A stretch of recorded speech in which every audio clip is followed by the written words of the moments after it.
बोलिए प्रेम से श्री सद्गुरु महाराज जी।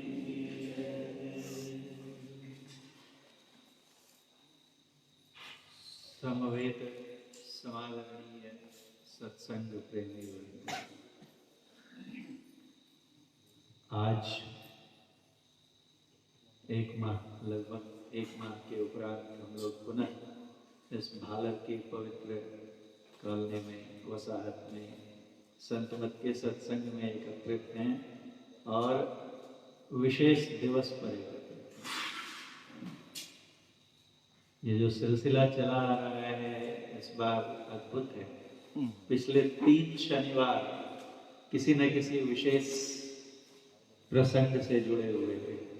पहला जो था पूज्य भुजंगी बाबा की जयंती थी, उसके बाद दूसरे में स्वामी विवेकानंद जी की जयंती, और अभी जो पिछला हमने मंगोली में सत्संग किया उस दिन पुण्यतिथि थी देवी साहब की, बाबा देवी साहब की पुण्यतिथि थी। और आज दो संयोग।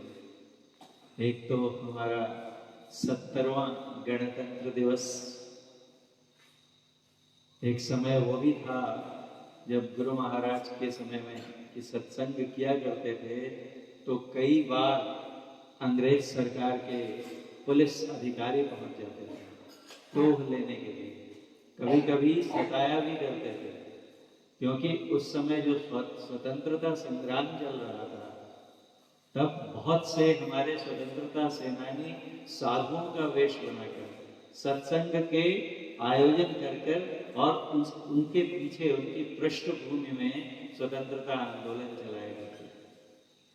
तो जब गुरु महाराज सत्संग करते थे तो कई बार ऐसा हुआ कि पुलिस अधिकारी या उनके मुखबिर या जासूस सब आ जाते थे और पता करने कुछ सीधे सवाल करते थे कि आप क्या करते हैं। एक बार तो एक दारोगा जी आए तो पूछे कि आप यहाँ पर क्या करते हैं। गुरु महाराज ने कहा कि अभी थोड़ी देर में सत्संग होगा, बैठिए, आप खुद देख लीजिएगा कि हम लोग क्या करते हैं। और वो सत्संग में बैठे, पूरा सत्संग सुना उन्होंने गुरु महाराज का, और उसके बाद कहा कि जैसा आप करते हैं अगर वैसा सब जगह होने लगे तो फिर तो पूरी दुनिया में कोई किसी किस्म का कदाचार, अत्याचार, भ्रष्टाचार, हमारी तो कोई जरूरत ही नहीं रहेगी। तो वो जमाना था जब सत्संग करने के लिए भी उसकी राह में भी मुश्किलें आती थी। क्यों? क्योंकि तब हमारा राष्ट्र परतंत्र था। आज हम लोग स्वाधीन हैं, स्वतंत्र हैं, और इसलिए इतनी स्वच्छंदता से यहाँ पर सत्संग कर पाते हैं। आज 69 वर्ष पूरे हो गए भारत को गणतंत्र बने। एक स्वतंत्रता दिवस होता है जिसको अभी हमने पिछले 15 अगस्त को मनाया। 53 और 18 कितने हुए?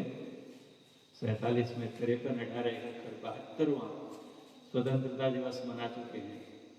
और ये 70वां गणतंत्र दिवस है। गणतंत्र दिवस और स्वतंत्रता दिवस में क्या अंतर है? बहुत से लोग हमारे नहीं जानते। हम लोग रहते हैं एक स्वतंत्र राष्ट्र में। एक बार कई वर्ष पहले एक टीवी चैनल ने हमारे राजनेताओं के इंटरव्यूज किए थे और उसमें कई सांसद भी थे और कई विधानसभा के सदस्य, विधान परिषद के सदस्य। और जब उनसे यह प्रश्न किया गया तो अजीबोगरीब उत्तर आए थे। तो गणतंत्र दिवस वो दिन है जिस दिन से भारत का संविधान अमल में आया। उस दिन से हमारा संविधान लागू हुआ। 15 अगस्त 1947 को भारतवर्ष अंग्रेजी शासन से मुक्त हुआ था, स्वतंत्र हुआ था। उसके बाद जो हमारी संविधान सभा थी, कॉन्स्टिट्यूएंट असेंबली, उन्होंने बैठ के और बड़ी मेहनत के बाद एक संविधान हमारे लिए तैयार किया, जिसे अडॉप्ट किया गया था नवंबर 1949 में, लेकिन वो लागू हुआ 26 जनवरी 1950 ईस्वी से इसलिए आज उस दिन को 69 वर्ष पूरे हो रहे हैं। ये 70वां गणतंत्र दिवस अथवा मराठी में क्या कहते हैं, प्रजासत्ताक दिन ये है। तो इस गणतंत्र दिवस की आप सबों को बहुत बहुत शुभेच्छा। प्रश्न यह एक छोटा सा हमारे सामने आता है कि जब भारत स्वतंत्र हो ही चुका था तो इस गणतंत्र दिवस के आने की क्या आवश्यकता? स्वाधीनता तो हमने अर्जित कर ली थी, हम एक मुक्त राष्ट्र बन गए थे, फिर ये गणतंत्र दिवस क्यों? इसका उत्तर था कि स्वतंत्रता जो है उस स्वतंत्रता का हम सही तरीके से उपयोग कर सकें।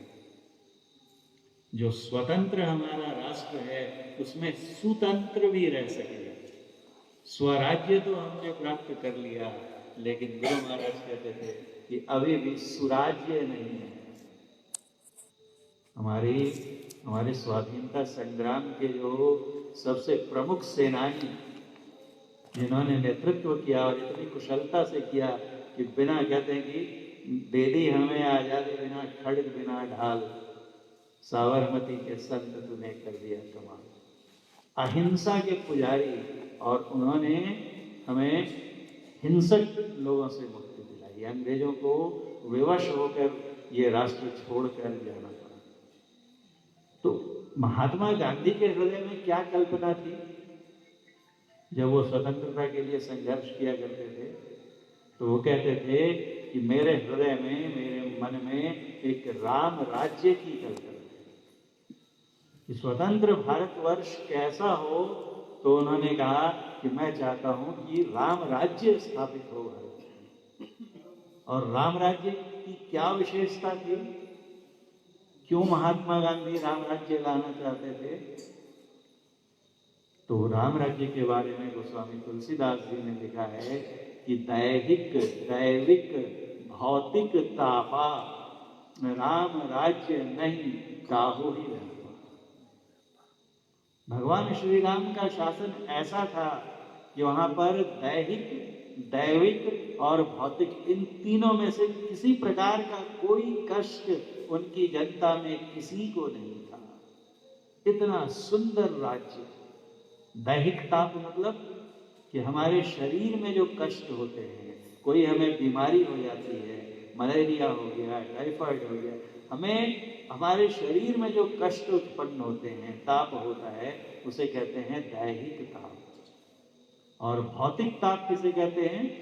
जो किसी अन्य भूत अर्थात प्राणी के द्वारा अगर हमें कोई कष्ट हो, कोई तकलीफ हो, तो उसे कहते हैं भौतिक ताप। जैसे बिच्छू काट ले, सांप काट ले, मच्छर काट ले, ये इन सब से आप देखिए ना, मामूली एक मच्छर तो दिखने में छोटा सा प्राणी है, लेकिन उसके चलते कितने प्रकार की बीमारी।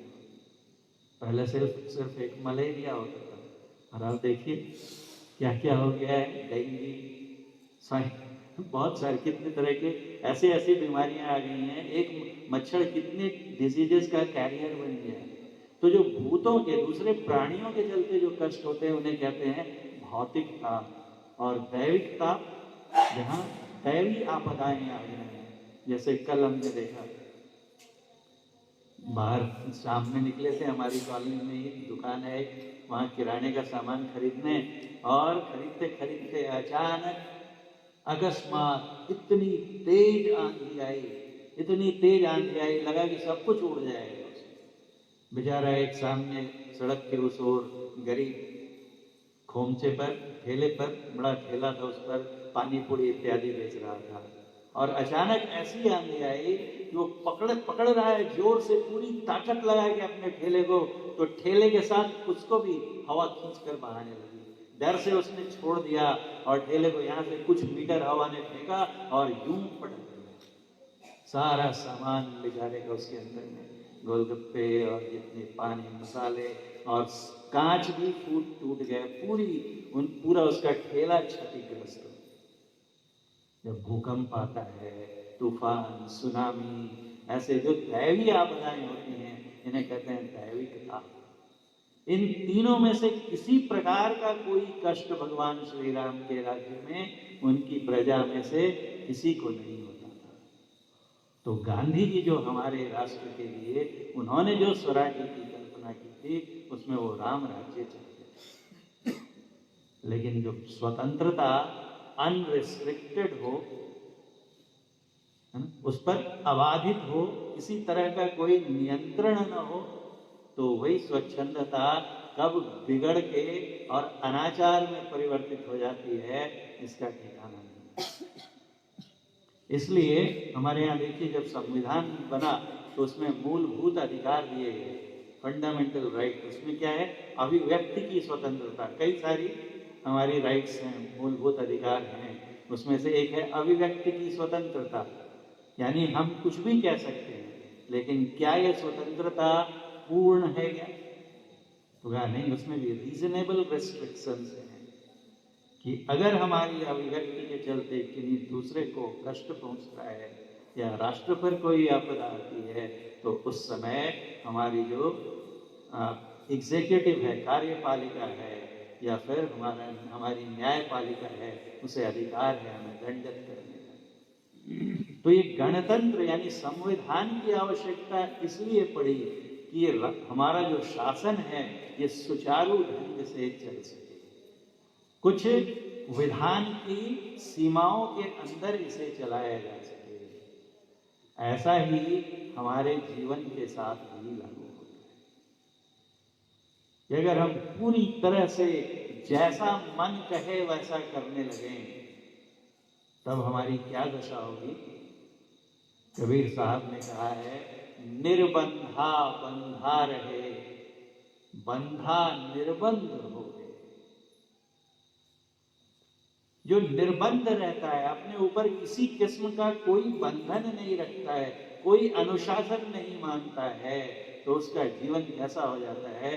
उसका जीवन विक्षिप्तों का सा जीवन हो जाता है। जो मर्जी कर रहे हैं, पागलों की तरह नाच रहे हैं, जो नहीं खाने का खा रहे हैं, जहां नहीं जाने का जा रहे हैं, जब सोने का तब जग रहे हैं, जब जगने का तब सो रहे हैं, वैसा व्यक्ति क्या होगा? रुग्ण होगा, खुद कष्ट पाएगा और दूसरों को भी कष्ट पहुंचाएगा। तो इसलिए जीवन में एक अनुशासन का होना, नियमबद्धता का होना आवश्यक है। किसी भी लक्ष्य को यदि हम प्राप्त करना चाहते हैं, सिर्फ अध्यात्म की बात नहीं है। आज हमारे सामने किसी भी क्षेत्र में जो बहुत कुशल लोग दिखते हैं, जिन्होंने सफलता की उत्तुंग ऊंचाइयों को छुआ है, उनके जीवन को देखेंगे ना तो पता चलेगा कि उसके पीछे उनका कठोर तप है। आज भी अनुशासन है। देखिए आज हम लोग मैच देखते हैं, अभी वनडे हुआ, हाँ क्यों जीता, इंडिया जीता, कैसा हुआ? अरे विराट कोहली तो शानदार खेलता है, उसके उनके फैंस बहुत हो गए हैं, लेकिन विराट कोहली को विराट कोहली बनने के पीछे कितना त्याग, कितना तप, कितना परिश्रम करना पड़ा, इसकी ओर कोई नहीं झांकता है। पिछली बार जो हमने एक कथा सुनाई थी कहानी, एक बार पिकासो के पास एक महिला चली गई और बोली मैं बहुत कष्ट में, मेरी कुछ तो ऐसी मदद करिए, कुछ ऐसा कर दीजिए कि मुझे कुछ मिल जाए। तो उन्होंने देखा इनकी और जेब से एक कागज का टुकड़ा निकाला और उस पर जल्दी जल्दी जल्दी पेन से कुछ बना दिया और बोला ले जाओ और इसे फलां जगह पे जाकर बेच देना, तुमको कई हजार डॉलर्स मिलेंगे, उससे तुम्हारा जीवन सुख से चलेगा। ये गई, क्या ऐसा 2 मिनट में 5 मिनट में इन्होंने बना दिया और इससे $1000। परीक्षा करने गई और जहां सच में विक्रय करने गई तो $1000 वापस आई। बोला मुझे भी सिखाइए, जो 5 मिनट में आपने ऐसा ऐसा ऐसा करके बना दिया, मैं भी सीखना चाहती हूँ ताकि मैं ऐसे कई $1000 कमा सकूं। तो पिकासो ने उनकी ओर देखा और हंसे, कहा कि जो 5 मिनट में ऐसे ऐसे ऐसे करके मैंने बना दिया, उस योग्यता को प्राप्त करने में मेरी 30 वर्षों की साधना है। खड़े होकर और बॉलर कैसी भी गेंद फेंकता है और उसे चौके और छक्के में परिणत कर देता, जो खिलाड़ी हमें दिखता है उसके पीछे उसका त्याग, उसका तप, उसका परिश्रम कितना है, ये हम नहीं देखते। आज हम होटल में जाते हैं और जो मर्जी खा लेते हैं। आशीष नेहरा ने कहा कि सबसे बोरिंग काम है विराट कोहली के साथ किसी रेस्टोरेंट में जाना। न मिठाई खाता है, न कोई चटपटी चीज खाता है, न कोई मसालेदार सब्जी मंगाता है। It's so boring. और देखिए अभी अभी कुछ महीनों पहले न्यूज आया, पहले उन्होंने हमेशा हार को छोड़ा, मांसाहार का त्याग किया, और अब तो उससे भी एक कदम आगे बढ़कर शाकाहार से भी वेजिटेरियन से अब वो वेगन बन गए। 4 महीने से अधिक हो गए। Now is a vegan, VEGAN। ये वेगन क्या होता है? तो जो किसी भी प्रकार का जो एनिमल प्रोडक्ट होता है, पशु उत्पाद, उसको नहीं लेना है। पशु उत्पाद मतलब दूध, दही या उससे बनने वाले कोई भी पदार्थ, वो भी नहीं। सिर्फ वेजिटेबल्स या वेजिटेरियन, शाक सब्जी और फल। और उनसे पूछिए कि आपने तो पहले मांस मछली अंडे छोड़ दिए और उसके बाद दूध दही पनीर और ये सब भी छोड़ दिया, मलाई मक्खन भी छोड़ दी, तो अब आपको कैसे शक्ति मिलती है? वो कहते हैं now I feel even more energetic than I used to 4 months ago। पूरा कभी आइसक्रीम चखे जमाना हो गया वो। और 4-4 घंटे रोज सुबह में वर्जिश, जैसे वेट लिफ्टर्स उठाते हैं वैसे जिम में जाकर ऐसे ऐसे एक्सरसाइजेज जो कि एक सामान्य क्रिकेटर को करने की जरूरत नहीं है। रोज 4 घंटे सुबह उठकर जाकर पसीना बहाना, और तब जाकर ऐसे वर्षों तक की मेहनत करने के बाद वो अगर चाहें कि चलो ना कल मैच है, आज जाके नाइट शो मूवी देख कर आते ना, उसके बाद पार्टी करते, 4 बजे सोएंगे 5 बजे और सुबह 8 बजे से मैच है, तो होगा क्या? बंधन। यदि हम किसी भी क्षेत्र में सफलता प्राप्त करना चाहते हैं तो अपने ऊपर पर्याप्त अंकुश रखना आवश्यक है। और ये जो अध्यात्म हम लोग यहाँ सत्संग में एकत्रित हुए हैं, तो यहाँ पर स्वाभाविक है कि हमारी रुचि अध्यात्म क्षेत्र में है, तभी तो यहाँ पर आए। नहीं तो इस ठंड में आकर यहाँ बैठने का कोई मतलब नहीं है। घर में बैठ के आराम से सुकून के साथ अपने शॉल ओढ़कर और बढ़िया टीवी देखते हुए कुछ साथ में भजिए वगैरह देख राणा भाभी एकदम कुछ तो भजिए खाते हुए जो है हम लोग और टीवी शोज देख सकते थे, लेकिन उसको छोड़कर यहाँ बैठे हैं तो कहीं ना कहीं हमारे अंदर में एक ऐसी अभिलाषा है। क्या? तो हम इस सुख दुख के चक्र से, आवागमन के चक्र से सदा के लिए छूटना चाहते हैं। और जब हम ऐसा चाहते हैं तो हमें उनकी राह पर चलना होगा। जैसे कोई अगर बहुत बढ़िया बल्लेबाज बनना चाहे तो उसे उसकी राह पर चलना पड़ेगा जिस राह पर सचिन तेंदुलकर, विराट कोहली, रोहित शर्मा इत्यादि चले हैं। वैसे ही यदि हमें आध्यात्मिक पिपासा है तो हमें उनकी राह पर चलना पड़ेगा जो इस क्षेत्र में पूर्णता प्राप्त कर चुके हैं, अर्थात संत सद्गुरुओं की बताई हुई राह पर चलना होगा। आज का दिन जो है, मैंने कहा 2 संयोग हैं। तो आज गणतंत्र दिवस होने के साथ साथ हमारे पूज्य परम पूज्य गुरु महाराज महर्षि में ही परमहंस जी के वरिष्ठतम शिष्यों में से एक, सबसे उम्र दराज शिष्य उनके जो पूज्य श्रीधर बाबा थे, उनकी आज पुण्यतिथि है। पूज्य स्वरूपानंद बाबा ने फेसबुक पर पोस्ट डाला था। तो पूज्य श्रीधर बाबा जो कि लगभग गुरु महाराज के हम उम्र ही थे, ठीक से उनके जन्म का वर्ष तो ज्ञात नहीं है। जो श्रद्धेय सच्चिदानंद बाबा ने लिखा है उनकी जीवनी में, उसमें लिखा है कि माना जाता है करीब 1889 1889 के आसपास किसी महीने में उनका जन्म हुआ था। और हमारे गुरु महाराज का जन्म 1885 में, तो मात्र 4 वर्षों का फर्क।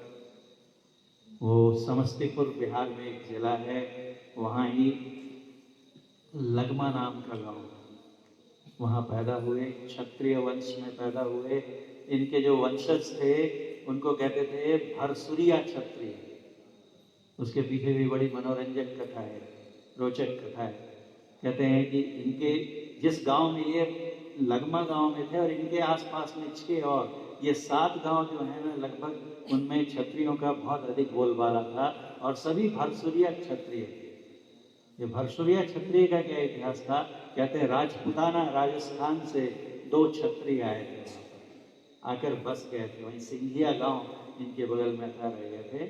और वहां पर राजा भर का राज्य चलता था। तो कहते हैं एक बार एक ब्राह्मण देवता अपनी पत्नी को डोली में बिठाकर ले जा रहे थे। संभवतः उनकी पत्नी सुंदरी रही होंगी, और ये राजा भर ने अपने सैनिकों को भेजा और बोला उस डोली में से उसकी पत्नी को उतार कर ले आओ। और ब्राह्मण से बलपूर्वक इनके सैनिकों ने उनकी पत्नी को छीनकर और राजा के समक्ष प्रस्तुत किया।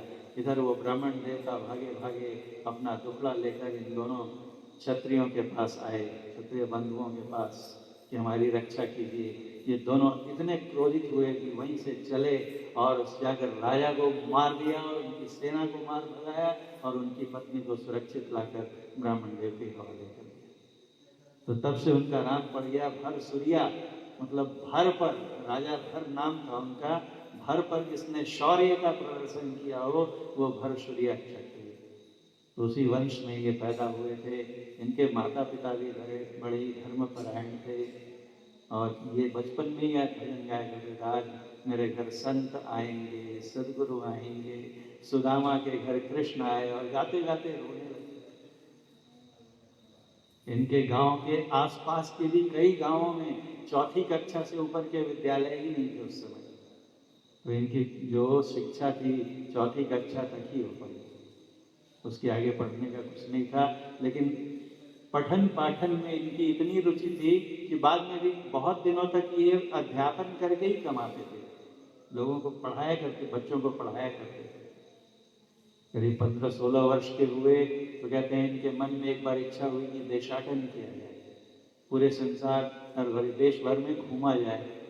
तो घूमने और अंदर में जो इनके अंदर में स्वावलंबी होने का स्वाभिमान भी बहुत तीव्र था भाव, कि किसी भी किस्म पर दूसरों की परमुखापेक्षी नहीं बनूंगा, दूसरों का दिया हुआ उस पर मैं अपने को अवलंबित नहीं रखूंगा। और घूमना भी है तो क्या करेंगे, कैसे घूमेंगे, कैसे खाएंगे। तो कहते हैं कि दिन भर रेलवे स्टेशन पर कुली का काम करते थे, और उससे जो पैसा मिलता था उससे खाना खाते थे और टिकट कटाकर घूमते थे। मतलब इतना इनके अंदर में स्वावलंबी जीवन बिताने की जो इनका दृढ़ निश्चय था। और एक बार इनको करीब 1920 ईस्वी में गुरु महाराज इनके पास के गांव में कहीं पधारे थे, उनके पास गए, दर्शन किया, और फिर इतना इनका मन आ गया उन पर, इतना मन लगने लगा कि कहीं दूर दूसरे गांव में ये नौकरी करते थे। और इनके अंदर में तीव्र अभिलाषा होगी। गुरु महाराज उस समय सिकलीगढ़ धरहरा है भागलपुर से कुछ दूरी पर, वहाँ पर वो आश्रम में रहा करते थे गुरु महाराज। तो इनको लगता था कि मैं भी इनके साथ रहूं, इनके आसपास रहूं। तो जिनके यहाँ ये नौकरी करते थे उन मारवाड़ी जी की, उनका एक और उनकी जो धंधा, उनकी आड़त जो है सिकलीगढ़ धरहरा में थी, और ऐसी गुरु कृपा हुई कि उन्होंने इनका ट्रांसफर वहाँ कर दिया कि तुम वहाँ का धंधा देखो। और वहाँ गए तो पास के आश्रम में गुरु महाराज, वहाँ जाकर उनके साथ सत्संग करने लगे। करते करते अंतर में दीक्षा लेने की इच्छा प्रबल हो गई, और 1928 ईस्वी में ये तीनों का अभ्यास करते करते, और अगर बताते हैं कि दृष्टि साधन में मेरी कुछ प्रगति हो रही है, अपने अनुभव अपने दीक्षा गुरु को बतलाते हैं, तब उसके आगे की जो चौथी सीढ़ी है, जिसे नादानुसंधान या सुरत शब्द योग कहते हैं, उसकी दीक्षा मिलती है। और कहते हैं गुरु महाराज ने इनको एक ही बार में चारों चीजों की दीक्षा दी। नादानुसंधान भी साथ में ही इनको सिखा दी। और उसके बाद बहुत कर्मठ, इतने मेहनती थे।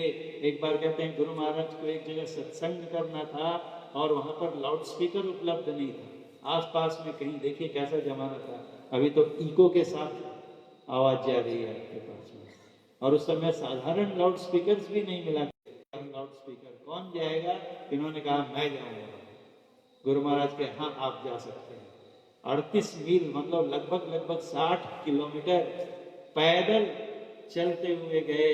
वहां पर जाकर लाउड स्पीकर लिया, रात में रुके, और अगली सुबह फिर से लाउड स्पीकर उठाकर पूरे सिस्टम के साथ में कई बीघे, हम लोगों ने पिछले साल हम लोग गए थे गर्मी में सिकलीगढ़ धरहरा, तो देखा कई बीघे जमीन में अपनी मेहनत से इधर कुदाल, इधर खुरपी, इधर डंडा सब लेकर जाते थे और बीघे का बीघा खेत जोत डालता। कितने सारे वृक्ष लगाए, फसलें लगाई। तो इन्होंने हमारे सामने आदर्श कैसा रखा कि हम क्या समझते हैं कि जो साधु होते हैं वो संसार को छोड़कर पलायन करने वाले होते हैं। कुछ लोग तो इसलिए भी नहीं कहते मत जाओ उनके सत्संग में, बोले साधु वाधु बना देंगे और फालतू तुम सब घर बार संसार छूट जाएगा। नहीं, ये आदर्श नहीं है। आदर्श ये है कि संसार के सारे कार्य, अभी आपने सुना, आओ वीरों मर्द बनो अब जेल तुम्हें तजना होगा। स्वतंत्रता दिवस और बाहर आए तो स्वतंत्रता मनाई और आज गणतंत्र दिवस मनाया।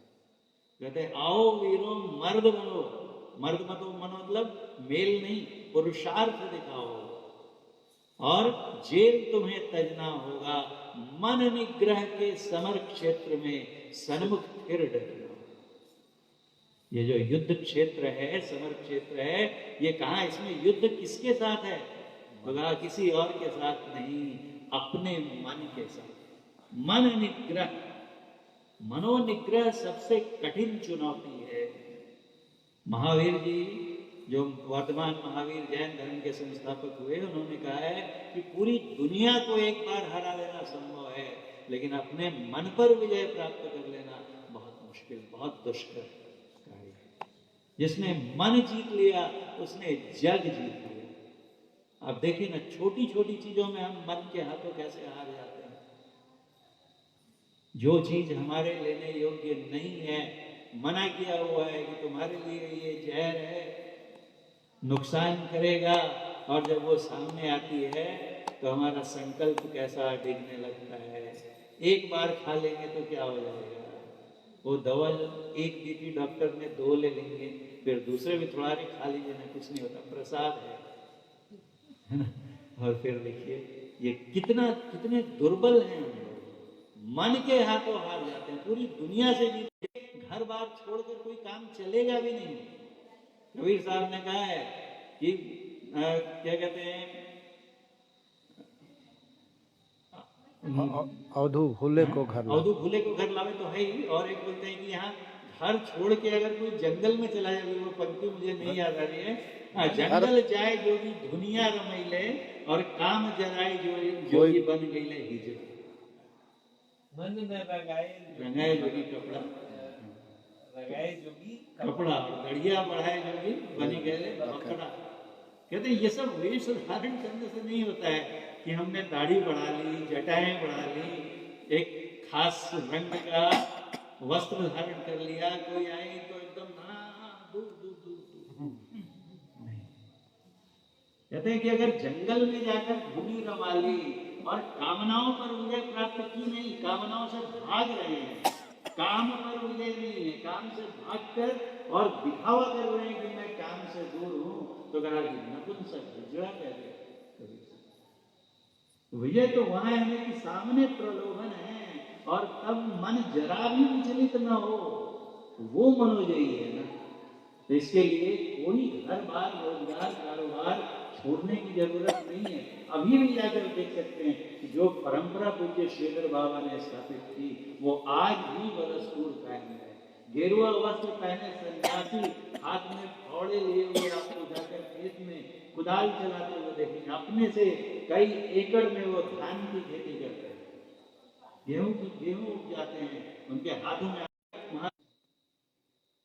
इसलिए ये जो क्षेत्र है ये पलायन का क्षेत्र नहीं है। अभी हमने भगवान श्री कृष्ण का गीता में उपदेश सुना, वो भागने को छोड़ने को कहते हैं, लेकिन क्या छोड़ने को कहते हैं?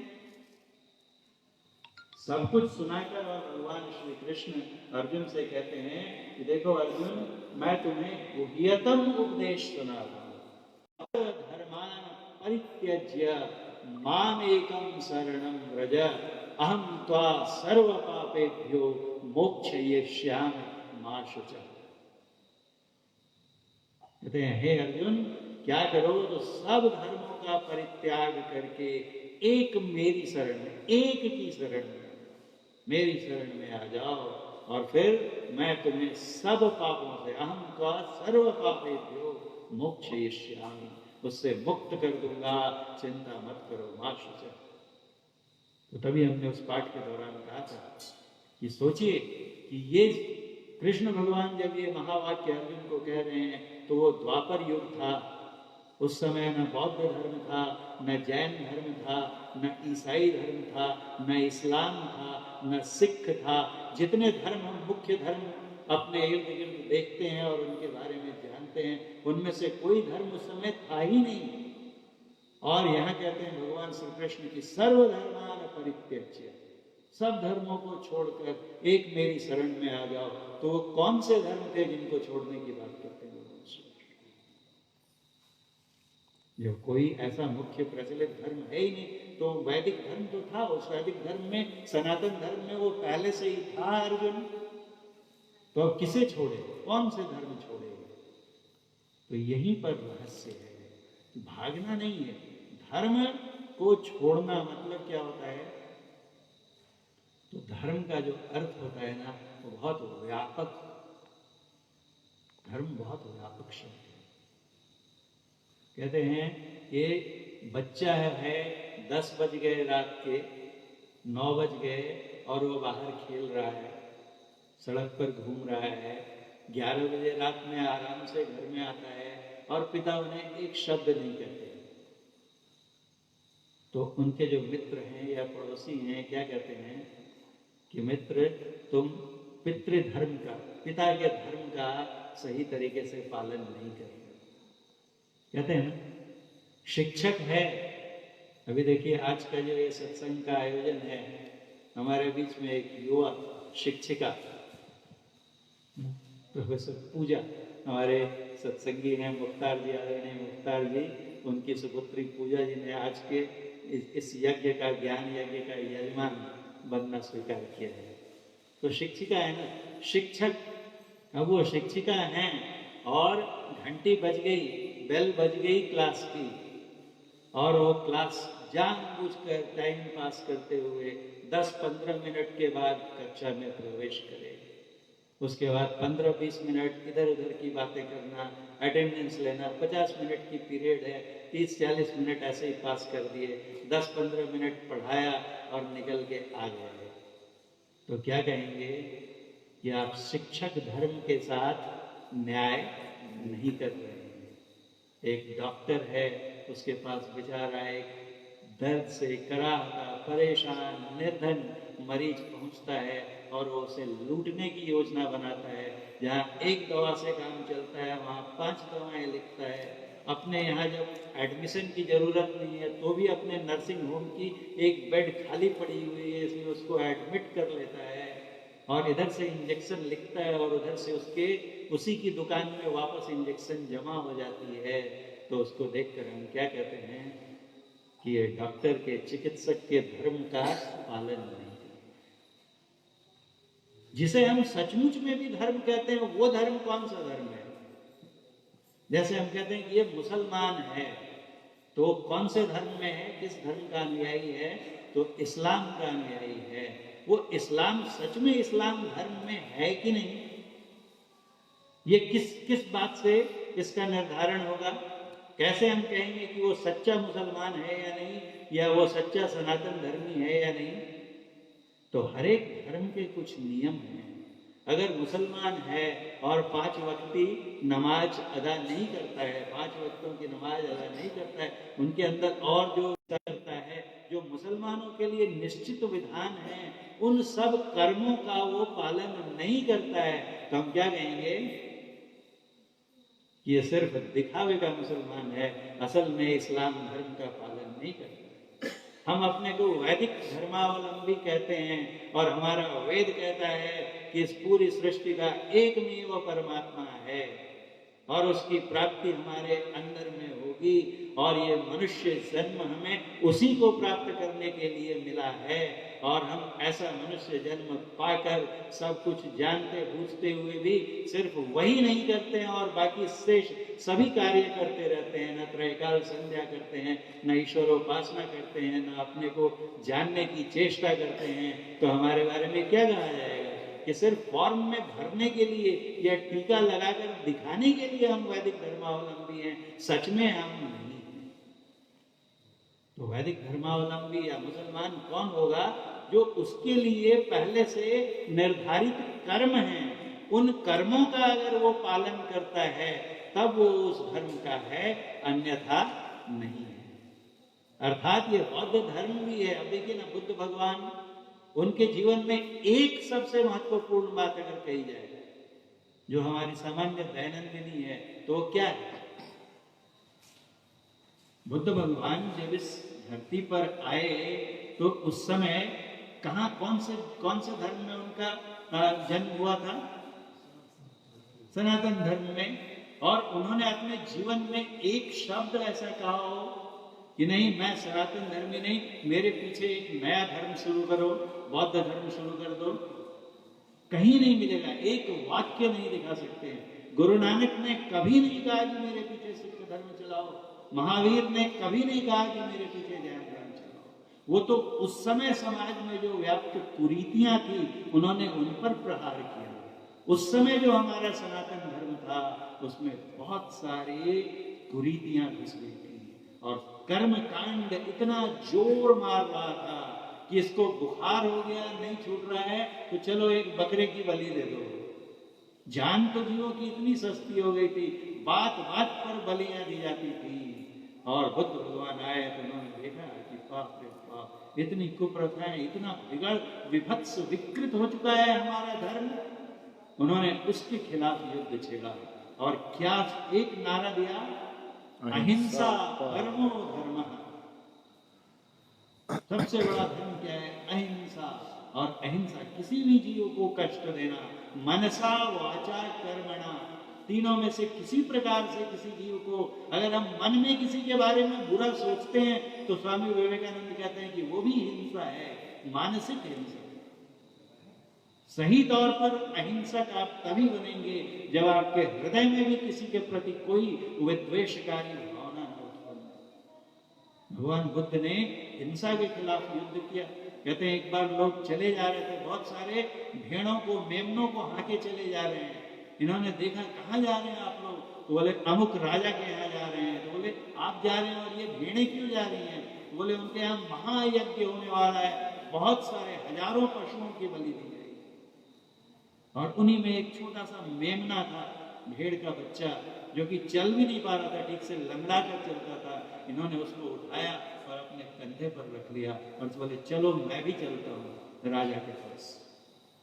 राजा के पास गए और बोला कि क्या है? पिछली बार हम लोगों ने बाबा देवी साहब की कथा सुनी थी ना, उनके जीवन से। छोटे बच्चे थे और सामने गए तो लोग एक बकरे को रस्सी में बांध के, नहला के, उसको टीका लगा के, बगल में तलवार रखी। पूछा लोगों से कि आप लोग क्या करने जा रहे हैं? तो ये बकरे को मारने जा रहे हैं। क्यों मारने जा रहे हैं? बोला ये बच्चा बहुत दिनों से बीमार है, इसका रोग ठीक ही नहीं होता है, इसलिए फलाने पंडित जी ने बताया कि अगर एक बकरे की बलि दोगे तो इसका रोग दूर हो जाएगा। 6 वर्ष के बालक थे। इन्होंने कहा कि हमने तो सुना है कि रोग पाप के चलते आते हैं, तो हमने कुछ पाप किए जिसके चलते रोग हुआ, और इतना बड़ा और एक महापाप करके रोग कैसे दूर हो जाएगा? राजन के पास पूछा, ये निरीह निर्दोष जो बोल नहीं सकते ऐसे प्राणियों की हत्या करके राजन आप क्या लेना चाहते हो? इनका मांस चढ़ाने से देवी खुश होती है तुम्हारी, तो इस मेमने के बराबर जितना वजन है उतना मेरे शरीर से निकाल लो मांस, निकाल लो रक्त और चढ़ा दो। इनके वचन में, क्योंकि आचरण भी था ना, मैं बोलूंगा प्रभाव उतना नहीं होगा, लेकिन जो उसको अपना आचरण बना चुके महापुरुष होते हैं, उनकी वाणी का जो प्रभाव होता है वो एक अलग होता है, उसमें एक दिव्यता होती है। राजा ने सारे पशुओं को स्वतंत्र कर दिया और इनके चरणों पर गिरकर उन्होंने भी इनके उपदेश को स्वीकार कर लिया। तो जिन बुद्ध भगवान ने जीवन पर्यंत हिंसा के खिलाफ संघर्ष किया, आज उसी धर्म को अपनाकर और हम काटते जाने में जीवों को तनिक संकोच नहीं होता, हमारे हाथ नहीं कांपते, और फिर हम अपने को बौद्ध धर्मी कहते हैं, तो कौन मानेगा? कोई मान ले, बुद्ध भगवान तो कभी नहीं मानेंगे। तो अर्थात सब धर्म जो हैं उस धर्म के अनुयायी अगर हम बनना चाहते हैं तो उसके लिए जो निर्धारित कर्म है उन कर्मों को करेंगे, तब हम उस धर्म के अनुयायी कहलाएंगे।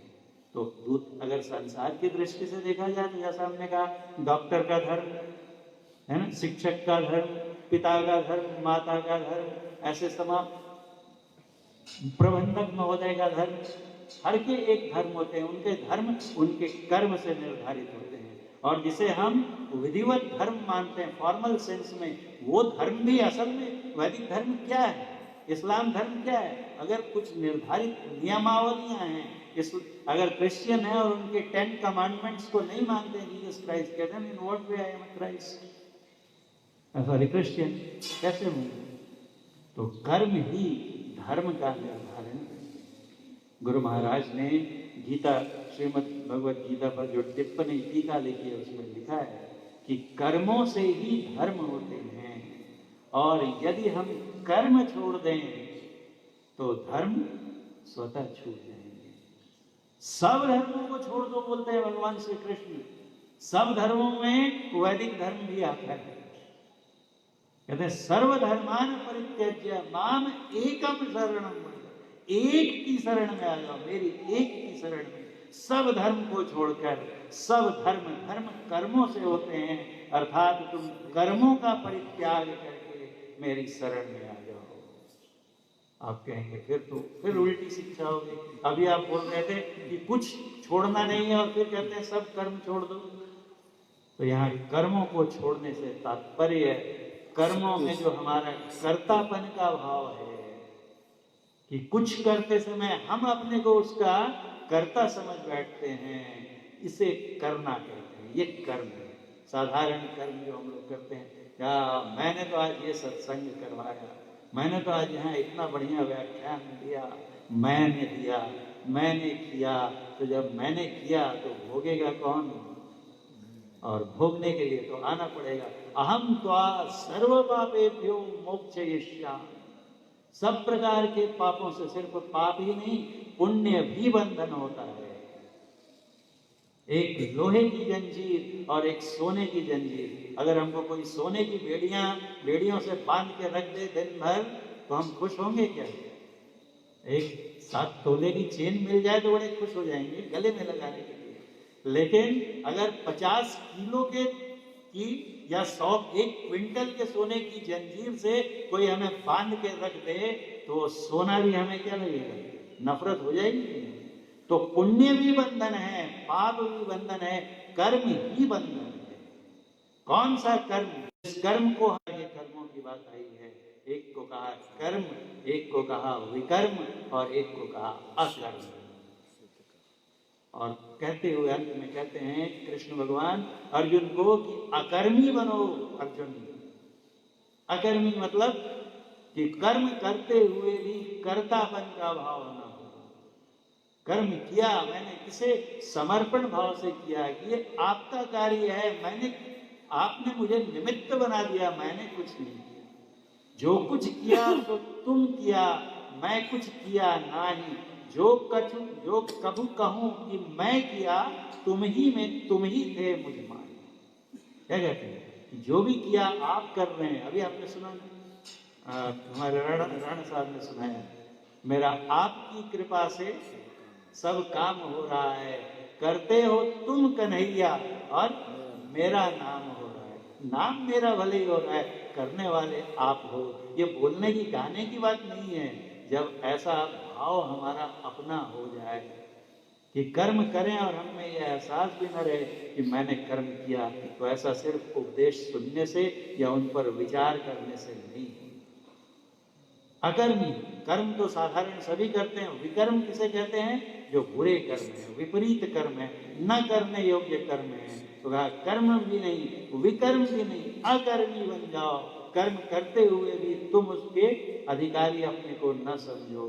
ऐसी अवस्था कब आती है? तो कहा ऐसी अवस्था तभी आएगी जब हम साधना करेंगे। साधना में उसकी अभी चर्चा का समय नहीं है, अगले बार कभी उस विषय को लेंगे कि जब हम ध्यान करते हैं तो ध्यान करते करते जो हमारी सुरत है अंदर के मंडलों में ऊपर उठती जाती है। और उठते उठते जब वो कर्म मंडल का उत्क्रमण कर देती है, कर्म मंडल के परे चली जाती है। कर्म कहां तक होते हैं? कर्म मंडल कहां तक है? जहां तक गुण है। अगर गुण नहीं हो तो कर्म नहीं हो सकते। 3 गुण हैं, सतोगुण, रजोगुण, तमोगुण। सतोगुण जो है हमारे में सात्विक, हमसे सात्विक कर्म कराता है। सत्संग में आना सात्विक कर्म है। इस समय यदि आप सत्संग में सच में आए हैं और सुन रहे हैं ध्यान से, तो समझिए कि अभी आप पर सतोगुण हावी है। हर एक व्यक्ति के अंदर तीनों गुण होते हैं। जब जो गुण हावी होता है वैसे कर्म करवा देता है। और रजोगुण हो जाए तो अभी आए सत्संग में बड़े जोश के साथ और अचानक याद आ गया, अरे वो काम तो रह गया ना, सत्संग तो फिर कराएंगे आर के सिंह साहब, तब आ जाएंगे। बोले आज चलते उधर वो काम निपटा के। संसार के काम में हाय काम जो चित्त में चंचलता उत्पन्न करे, ये राजसिक गुण है, रजोगुण है। और तमोगुण, न काम करेंगे न सत्संग करेंगे, चलो ना थोड़ा सो लेते हैं, बढ़िया क्या बनाया है, थोड़ा आज एकदम मौसम बहुत बढ़िया है, कुछ बनाओ आज तीखा चटपटा चरपरा थोड़ा, और खाया और भर पेट, क्या बनाया है, चाट चाट पूरा कंठ आकंठ भोजन ग्रहण किया और उसके बाद चले सो गए। तो ये जो कर्म है ये तमोगुण का है। और हमारे आप दिन भर में हम लोग जितने कर्म करते हैं, और करिए किसी न किसी गुण से होते हैं।